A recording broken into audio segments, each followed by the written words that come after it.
You're listening to the Comic Crusaders Podcast. I am your host, Al Mega, CEO of Comic Crusaders and Undercover Capes. In this show, I'm sitting down with creators from all walks of life to talk about inspiration, process, the lessons they've learned, and a whole lot more.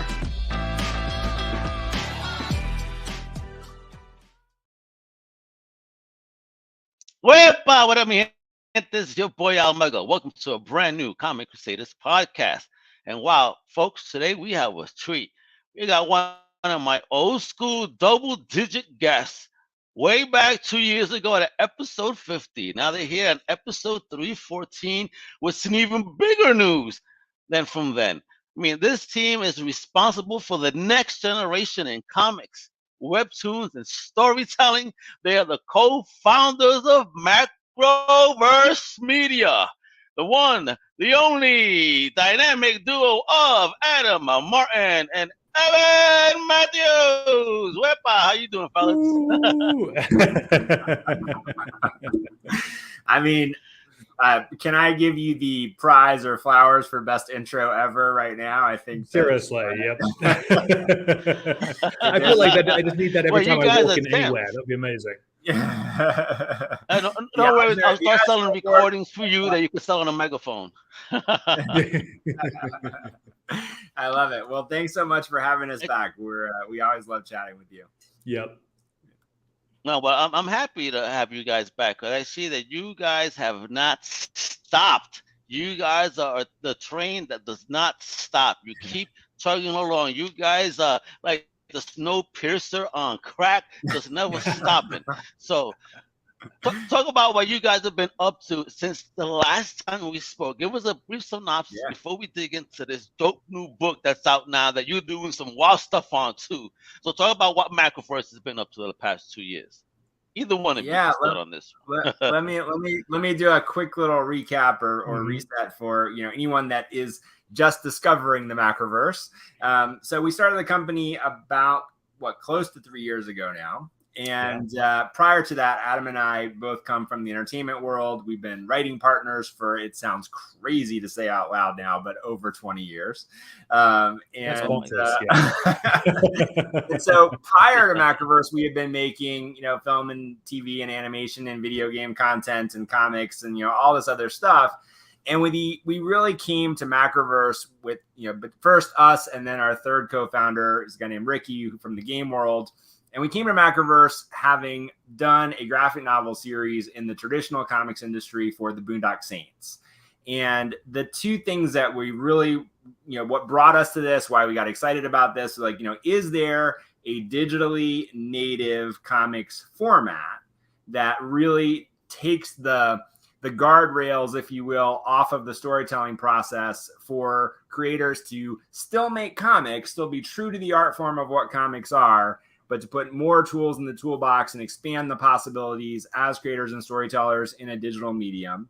So that was number one. And then number two is there a way for comics creators of all people to actually get paid for their work? And so we thought, they make comics that get paid? My God. I mean, crazy idea. Crazy idea in the 100 years of the comics industry. But, we thought if we could solve those two problems, it'd be worth pursuing. And so we thought we, got the kind of right approach to do that. We started the company a few years ago to start heading in that direction and building this out. And so it started with a traditional mobile app, which is out on iOS and Android right now. And we can talk about some of that. And then we morphed over the last year and a half into this crazy world of Web3 and NFTs and all the stuff that, some people are excited about and some people are terrified of and some people hate. And we can talk about that. But at the bottom line of all of it is kind of rethinking about how creators and fans and communities all come together to build the next generation of entertainment franchises. And for us, that starts with comics. And so that's, kind of what we've been building. And now we're, I'd say 2 months away at the most from launching a pretty revolutionary bit of technology that allows for digital comics and collectability to actually be hand in hand. And for the creators behind that to meaningfully make revenue from that, from and with their fans and collectors. So there's a lot going on, a lot we've been building. The final thing I'll say, and then we can kind of dive into whatever aspect you want to dive into, is that over the course of this, we've had the incredible pleasure of just working with, tons of incredible creators. We've worked with about 100 different creators on the platform at this point. We've produced about 1,000 episodes of content, about half of which is currently live on the app. And so, we've been able to kind of really test a lot of these theories and find our way into what we think is kind of the next generation of all this stuff. So we're very excited about it. Adam, what did I leave out? No, I think he hit most of the points. The one thing for me, I think, to add on to that is for both of us having come from kind of traditional entertainment, the scripts that we had written together and the projects we had done, and certainly, my brother's a screenwriter and saw a ton of this happen to him, and it's very, very common is, you'll pour your heart and soul as a writer into something, you'll create a fantastic script, screenplay, whatever it might be. Even if you're lucky enough to sell that, chances are it is 100 to 1 against that ever seeing the light of day beyond being another script on a shelf, or now obviously just another kind of digital file, PDF in someone's file. And so that was something else for both of us, I think, that was incredibly appealing about coming back into comics, was these great ideas that we have. We'll still write them, but we can actually have this kind of avenue towards producing them, creating them, getting them out into the world for better or worse, getting them in front of people in kind of a meaningful way. And that's hugely exciting for us. And then, of course, our reasoning pretty much was, if it's exciting for us, it'll be exciting for some other people as well. So let's open this up and see what happens, And it's certainly validated, I would say, at this point, that point of view. And it's just kind of getting more and more exciting. Indeed.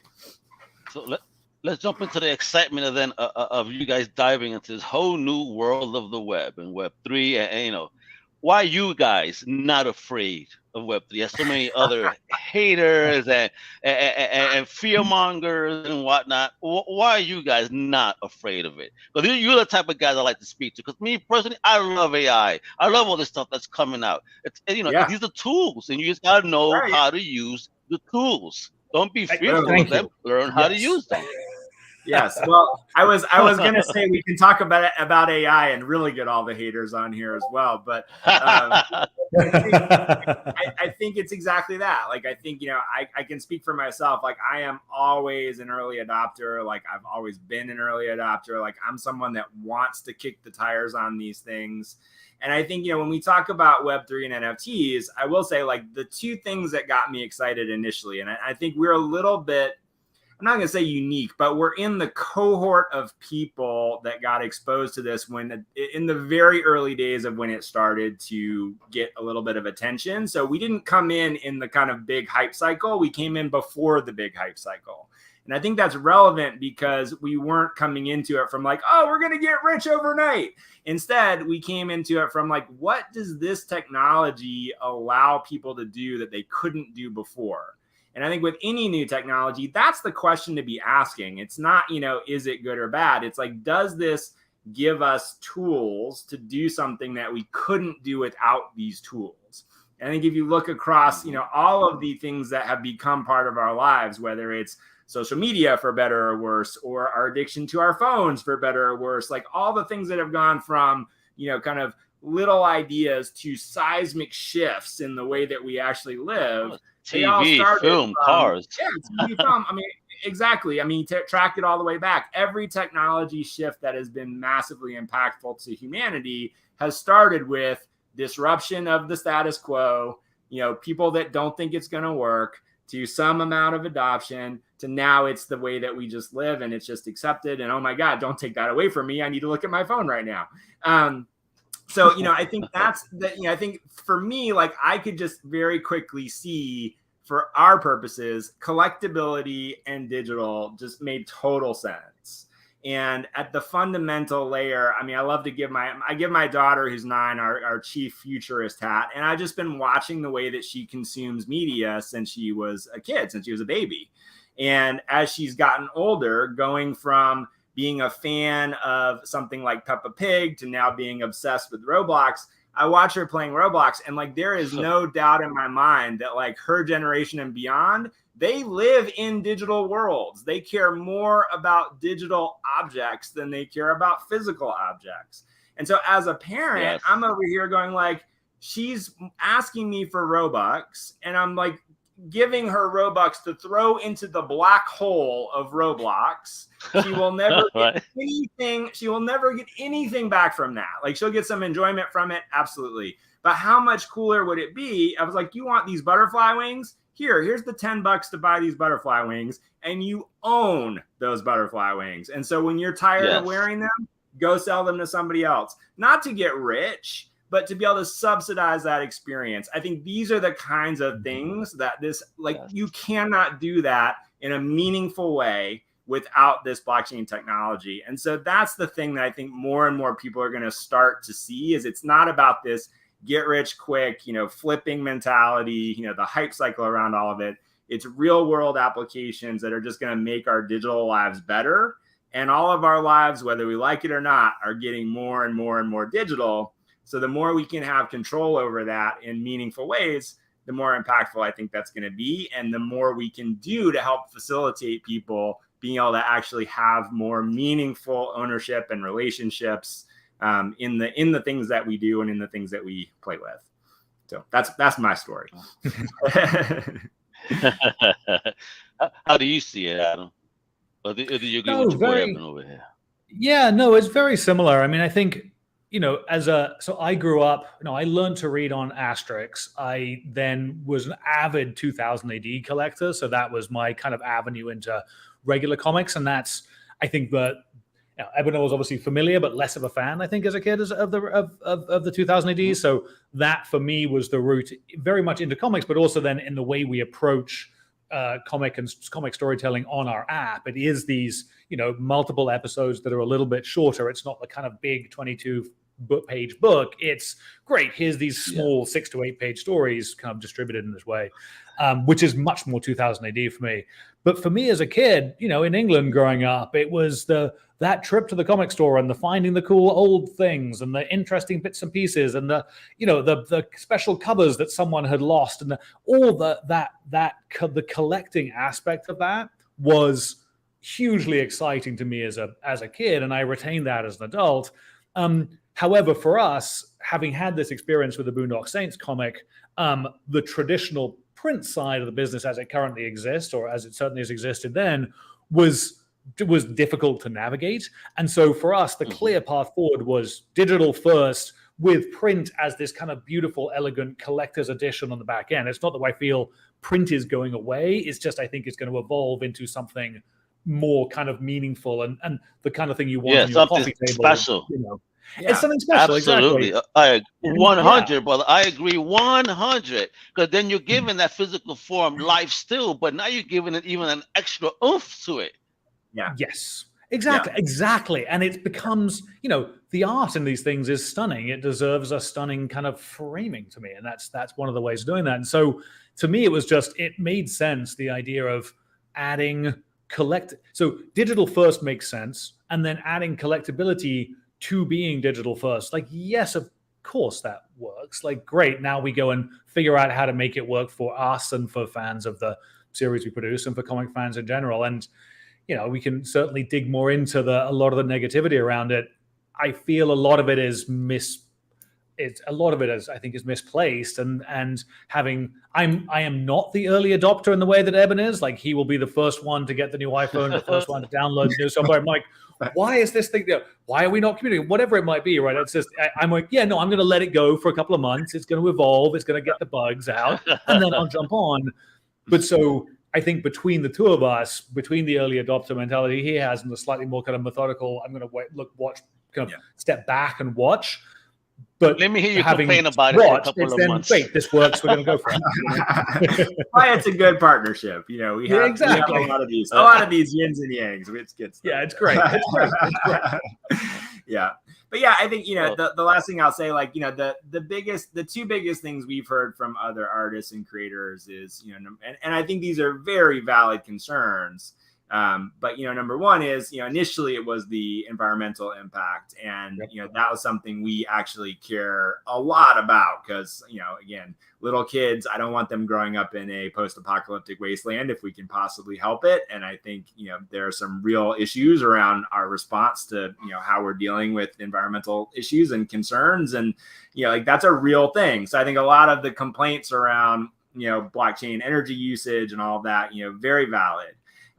As far as what we're doing, and most of the industry, people may not realize has transitioned now to being much, much more energy efficient, like, a fraction of the energy footprint that was being used there. So the technology has already evolved over the past couple of years to mostly mitigate that concern.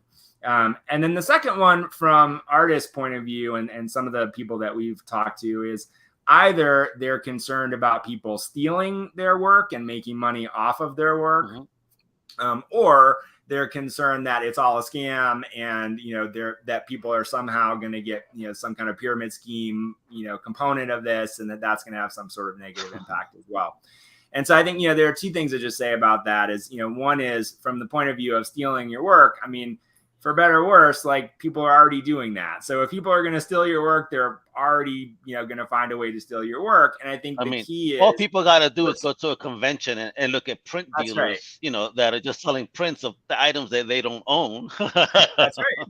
I mean, there was I can't remember his name now, and I won't defame him. It's probably good that I can't remember his name, but I remember a story at Comic-Cons, probably, 8-10 years ago. There was a guy that got a lot of attention at one point. He made like $100,000, like literally Xeroxing and selling, other people's art as pretending it was his, like, sitting there signing. So it's like, There are people in the world that are going to do this stuff no matter what medium it occurs in. The crazy thing is what the blockchain allows you to do is actually see the records of the entire thing. So it actually makes it much easier if you know what you're looking for to go like, oh, this is not my work. This doesn't have the provenance that you can track back to me as the creator, the originator of this. And therefore it's an illegitimate, fake. And so it makes it much easier to actually authenticate like this is real. This is not real. And then the final piece of the kind of the pyramid scheme of all of that, I always think back, and we're old enough to have gone through these cycles from Web 1 to Web 2 to Web 3. In the early days of Web 1, I was on, not eBay, Craigslist. I was on Craigslist, and I found an amazing deal on a laptop, and all I had to do was wire, $1,000 or whatever it was via Western Union to the guy that was going to send it to me. That sounded great. No problem. Sent my $1,000, never got the computer. So, it's like those were the scams in the early days of Web 1. And, there have been all kinds of scams on Facebook and Twitter and Instagram. So it's like, these things, again, there are people out there that are going to try to take advantage of the systems. I think what we see for ourselves is, those of us that see this opportunity and the future that we think is a better future that these things create, we have to pioneer this. We have to be people that are willing to go like, we're going to deal with these challenges. We're going to find our way through these things to create the things that we ourselves would want. And so some of that means dealing with some bad actors and some people that, are up to no good and finding our way through that and helping other people find their way through that. But I think, those concerns, while valid, doesn't negate, again, sort of the fundamental opportunity, the fundamental power of the technology. And so, Starbucks is using it for their rewards program. Disney is investigating it for things they can do in the theme parks. Like this stuff is absolutely getting integrated into our daily lives. It's just, do you want to be a part of it, or do you just want to wait for it to show up and then have it be? Are you an Eben or are you an Adam? Are you an early guy or are you a waiter? That's all it is. So that's our poll about making these changes. Making it these changes and doing some dope stuff, right? And I brought up the one. Here we go with the PowerPoint. Talk to me, because you're talking about, you teased it a little bit. You got some dope stuff coming up that's about to change the game.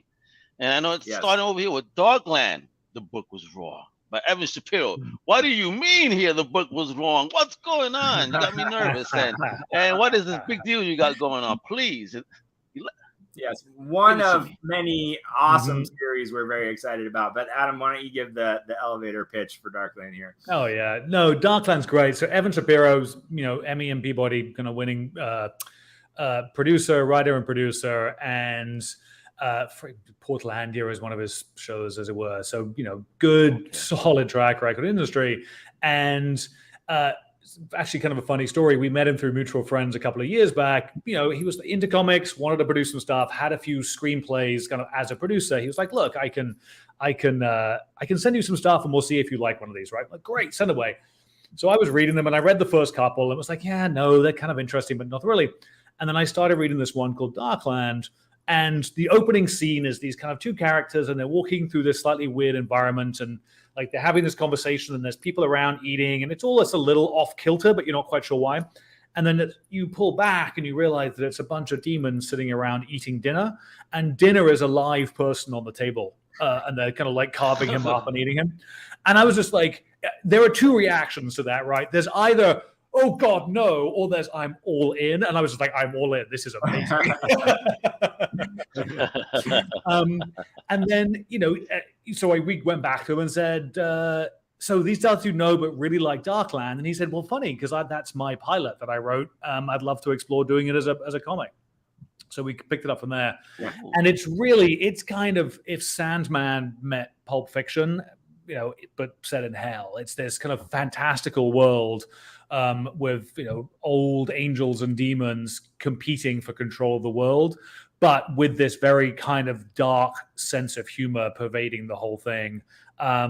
It's going to really trigger some people. It's got the, kind of sex and violence of Game of Thrones. That's quite a strong element to it, but very subversive, very smart, very funny in places. It's great. It's just great. It's quite a ride. If it's the kind of ride that you enjoy, it's quite a ride. Well, with an opening like what you just explained, I'm all in myself. Heck yeah. I mean, today I actually saw a clip of a cooking show where you have to, they give you what are the 3 ingredients. And apparently this guy said, shark, I forgot something else. And he said human flesh. So the people had to guess, and the two girls, even the host was like, it almost stopped the cameras. They were like, wait, is this legit? They're like, it's okay. You just said it's okay. Go on with the show. So, okay. So the girls both guessed shark. So the host goes to the chef. Is it shark? Unfortunately, no, ladies, you're wrong. It is human flesh. One lady was like, this is just wrong, and started gagging instantly. Hilarious. I never got to find out though how it tasted. That's the only reason I was watching the video. How does it taste? Does it taste like chicken? I appreciate that was your concern. That's fantastic. I think it seems obvious to me that we all taste like chicken, but So yeah, what you're showing here is one of the special covers for the collectible editions of Darkland. So yeah, I think it may be worth noting that like each of these series, Darkland included, is we basically release this in at least 2 ways, if not 3 ways. So right now, Darkland through episode 9 is up on the mobile app on, again, iOS or Android. Just search Macroverse. You'll easily find the app.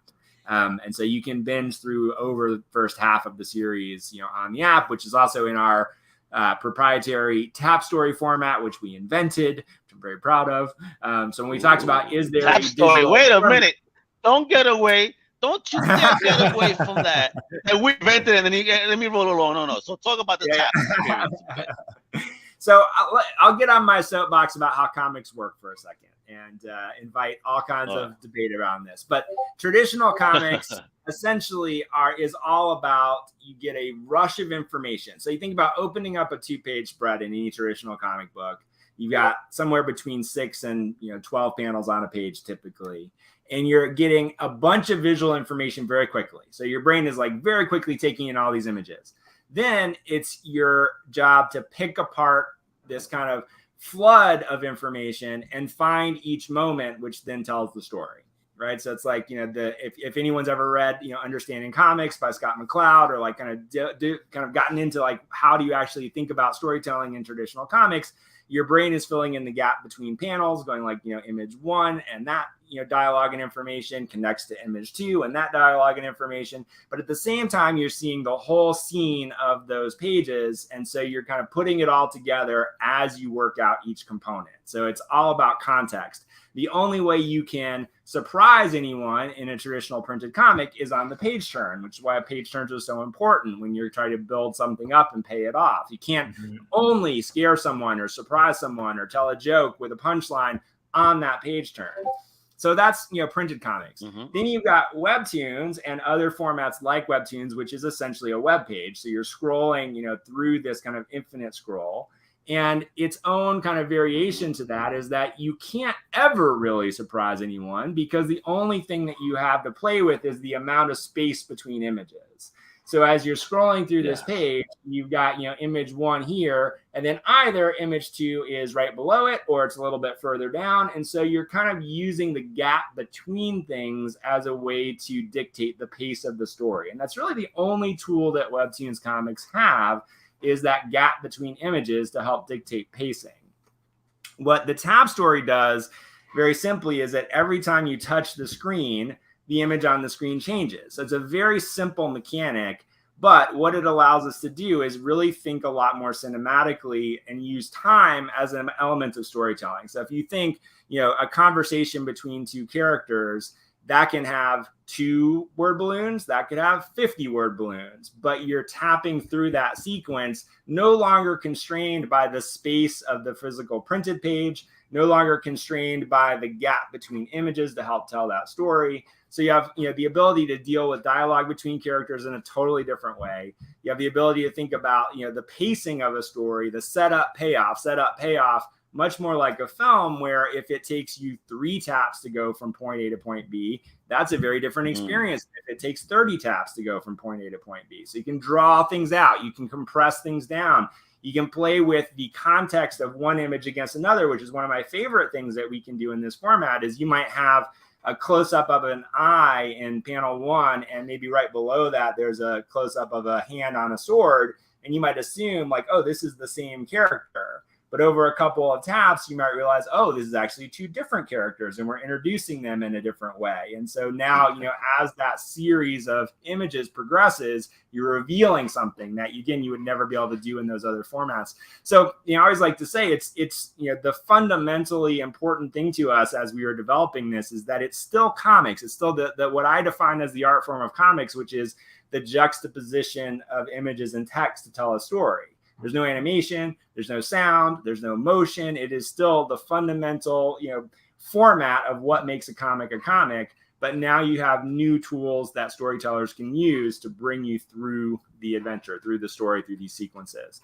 And so as we plus the engagement, you have someone physically involved in the process now. That's right. Exactly. And that's the other kind of subtle thing, which actually is awesome that you brought that up. We learned this working on some other mobile apps before, not comic related, but some other mobile apps that were around storytelling before we launched Macroverse, that just the simple fact that you're touching the screen creates a layer of engagement that's different than kind of the passive scroll or, the flip of the page. That it's like, it makes you feel more connected to the material, which is pretty cool. So yeah, all of that comes together in a way that, can really do some interesting and dynamic things. And it's, something that we've really fallen in love with.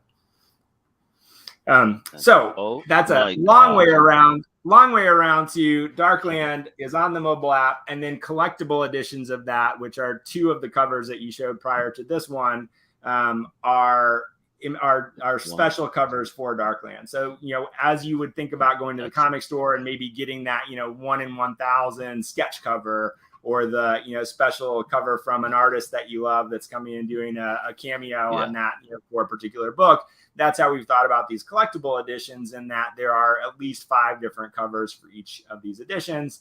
They, you're kind of, it's almost like an unboxing experience in a game where it's like, you're not sure which one you're going to get until you collect it. And then this one, for example, is the rarest one in the Darkland collection. So there's literally only 1 of them in the entire collection. So whoever gets this one will be pretty fortunate. And this uber exclusive.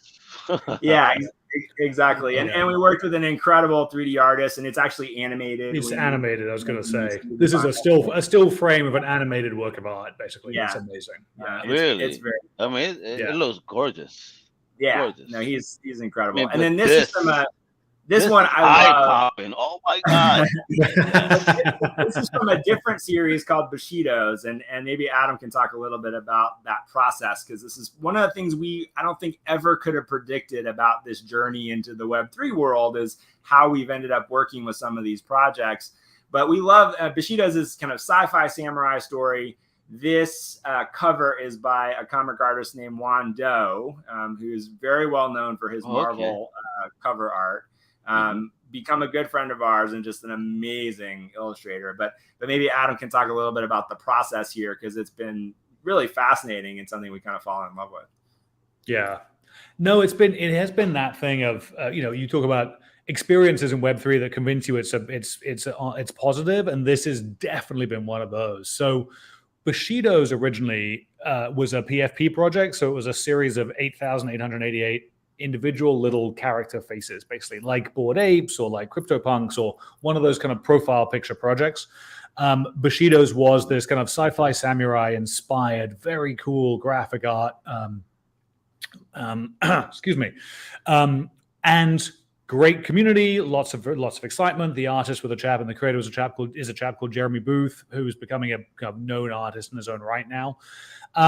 But launched the series, lots of aspirations around kind of what they want to do with it. And one of those things was to tell stories and to create comics out of it. But no one on the kind of core team had done that. So we met through mutual friends again.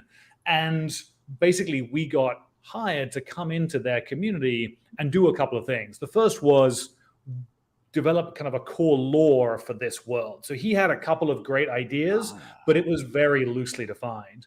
And so what we did was came into the community, and over a series of weeks, a series of sessions with, live Discord, 20, 30, 40 people on these things, my God, worked our way through. Great. From this core idea, this kind of one, this one paragraph pitch for what this world is. What does this actually mean? What are the rules? How does this thing work? Where do the good guys come from? Where do the villains come from? How does all this stuff play together? But so really all the true rules of the world were created by the community, by the fans of this thing, of these PFPs. And then nice. Which was awesome. And like they were super excited. We loved it. We were able to kind of, again, with the experience of traditional film and TV and storytelling, of like, great, here's how we kind of shape all these ideas into something coherent. So we produced that. And then from that stemmed two other things. One was, great, now we've got the guidelines, we've got the rules of this world, we've got the lore. What is a 6-episode core comic story that we can tell? Like, what is a core story we can tell that takes this great IP, these great ideas, that moves these things forward? So again, worked on the broad strokes of that with the community, and then actually I ended up kind of writing that series, and it's ended up being an 8-episode series. The second thing we did, which is by far the coolest part of this, is having taught storytelling in the community. Anyone who owned one of these PFPs, so anyone who owned a Bushido PFP, could pitch a story idea back to the community based around the character that they had. So you own the guy in the middle with the red eyes and the cool thing. I own that character. It's my PFP. Well, I've got this great idea about how he grew up in the forest and he became this thing and he took some mushrooms one day and blah, blah, whatever it might be, right? You can go and then pitch your idea. And then the community voted on, we got 30, 40 pitches, I think. And we would comment and do little bits and pieces. But then the community was like, great, by this day, you need to have voted on which of these you like the best. And we then rolled out, like, great, 6 of these, the top 6 of these, we are now going to green light into production. So they're short stories, little 8-page episodes, basically. But a bunch of creators literally from around the world, none of whom had written anything before, got an idea that they had about this character that they loved. They pitched it. We then worked with them to develop the story. We paired them with some fantastic artists, again, from across the world.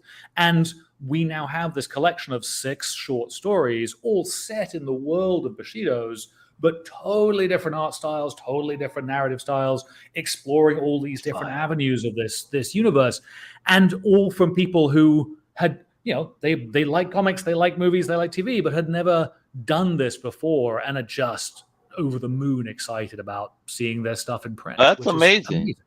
Allowing, it's so cool. It's really allowing fans the real experience, a real experience. To really be part of it where they're not creative. It's amazing. Yeah, I mean, it's allowing fans to be a part of the process, and it's allowing a certain segment of fans to actually become creators.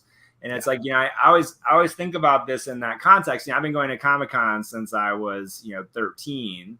And I remember like one of my first Comic-Cons, which shout out to Dragon Con in Atlanta. I was, there at the Marvel booth, and I just think about looking at like, they had previews of upcoming comics and, other stuff that was, kind of coming down the road for Marvel, way before the MCU. But, I always think like if as a 13-year-old, if I had been given the chance to go like, what do you think Spider-Man should do, next month? Like, and not only be able to share those ideas, but then actually see those ideas turned into something real. And then not only see those things turned into something real, but actually generate some sort of revenue from the result of whatever that is. Like that connection between creator and franchise and fan like starts to be something that we can tie together in a brand new way. And again, it's enabled by this kind of blockchain technology. So it's, it's a different way of thinking about world building and franchise building, where it's not just us making something for you and hoping that you like it, but really having this ongoing collaborative dialogue where it's the fans and the creators and the community as a whole having something to say about, what happens and sharing in the results of that. So it's just, it's awesome. Yeah. I love how you say world building, but it's a lot more than that. It's people building, it's network building, real community building. Wow, this is amazing. Kudos on you guys for being so forward thinking. Thank you. And who is this? So this is he looks like Trouble because he has an apple. This is Eve, and we've got a couple of incarnations of Satan in the background here. So in the Darkland world, one of the things that's very cool about the Darkland world is Satan is not one character. Satan is a lineage. And Satan is king, basically. Satan is the king of Tyre, which is our version of hell. And, there's a bloodline of Satan's essentially. And so, some of them have been actually kind of trying to do things that might be good, and some of them have been trying to do things that might have been a little less good. So you've got Eve in the center here, between Lucifer on screen left and Satan the third on screen right. And so this Satan is another of our amazing pieces of cover art for the collectible. And in case you hadn't guessed, and again it goes back to the trigger warning. Darkland is incredibly irreligious. It's gonna really upset some people. So it pokes at religion in all the right ways as far as I'm concerned, but it pokes at a lot of assumptions and interests and all those things. It's fantastic, but it's going to make some people really mad. Which is kind of what we're hoping at the same time. Yeah. Hey, listen. Anytime you can elicit a reaction, you're doing your job, all right? Yeah, it's exactly. Okay. I mean, they came out with that Jesus book that DC canceled, then Ahoy picked up, right? Yeah, and then it wound up doing on volume 3. You see, DC, they lost. They didn't have the cojones, if you will. That's right. But you guys, you guys got cojones. Folks, if you love people with cojones, you go right here because they're killing it. They're killing it. Look. Before we go further, Evan, look, folks, this is all I want you to do. Macroverse.com. Visit this beautiful website.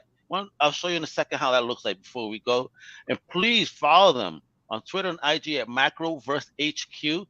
And check out their YouTube today. Subscribe, turn on notifications so you'll be on alert anytime they got something dope popping off at Macroverse Media on YouTube. Now, I want to take a look at the sexy site before we go. Epa, there we go. Look at this. Ooh, there goes Eve being naughty. Doing her thing here. Yeah, and there we go. The worlds of Bushido's, Darkland, Hex 11, Dead Town. I mean, look at this. Yeah, and beautiful. And what is the prement list? So pre-mint is how you get on the list for the collectible editions, which again coming in the next kind of 4 to 8 weeks. And so this is a great way for people that have been kind of Web3 curious, let's call it, to get into the ecosystem.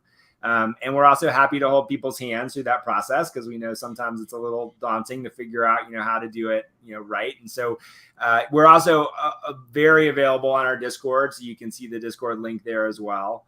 And so that's where the community is primarily gathered, and we can help people with that kind of onboarding process if need be, or if they want to participate in the storytelling sessions that we do and these new projects that we're rolling out. Like, that's where most of that happens.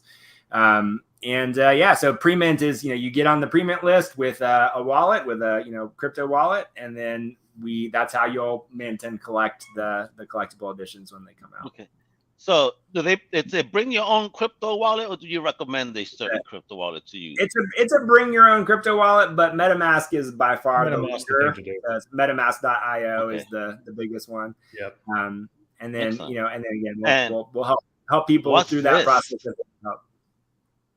You talking about getting people involved? Like, what a tease! They could get a free NFT. What are we talking about here? Look, people, free your this is a favorite F.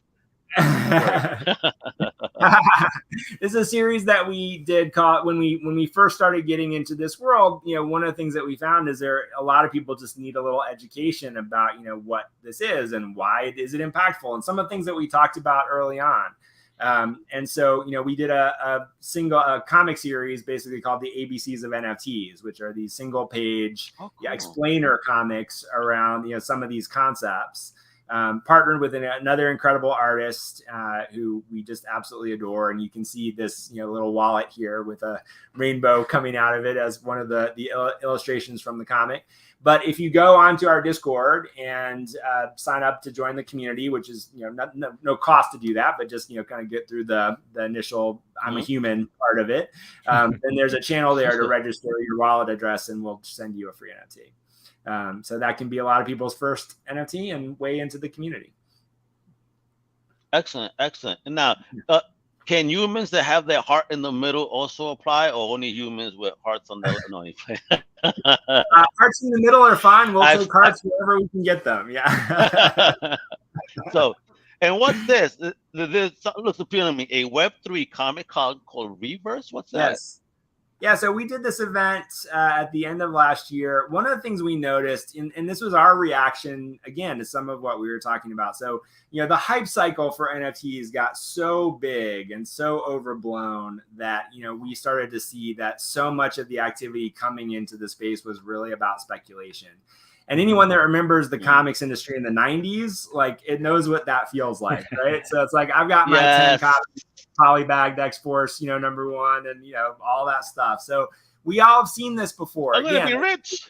This is not real, right? So it's like people just, dumping in because I'm going to get this stuff and I'm going to immediately make a bunch of money. And then that bubble bursts. Some people think, well, that means there was nothing real here. Other people go like, okay, well, let's reacclimate to like what is actually real here. Mm-hmm. And so, at the end of the day, we said there are a number of projects in the Web3 space that actually do have their heart in the right place, that do have great creators that are trying to do really interesting creative things. And from our point of view, tell interesting stories in new ways. And so we did this Web3 Comic-Con initiative to highlight those projects. And so actually, if you go on our YouTube channel, there's a whole, we did a 48-hour, virtual event where we talked to, 15 or 20 projects, talking about their specific approaches to tackling some of these things and taking it away from the speculative side of NFTs to more of like, why should I care? Like, what's the story here? Who are these characters? What's this world that you're trying to build? What does this do for creators and people? And so having those conversations as opposed to the how do we get rich conversations. So that's a whole playlist on our YouTube channel. And we'll be doing that again at the similar time this year. Yay!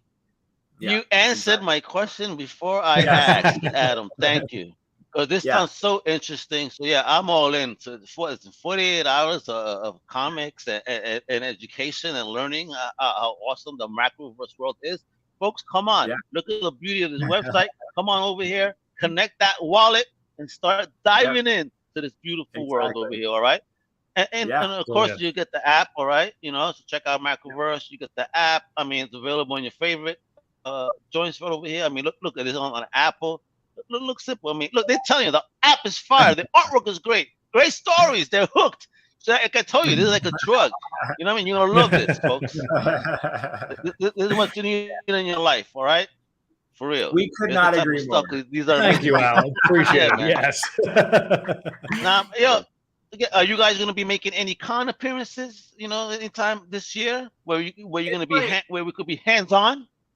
Yeah, we don't currently have any live events planned at the moment. We're very heads down, kind of building all the stuff behind the scenes. Okay. But we are live. I mean, we're very accessible. So like Discord, if you want to come talk to us and hang out, like the Discord really is the place to do that. We've got an incredible community of people there. And as we were talking about, I mean, for us, and I think it's been so rewarding to see people that have been lifelong fans of this kind of stuff be able to actually see their own ideas become real things, and honestly real things that I think are actually good.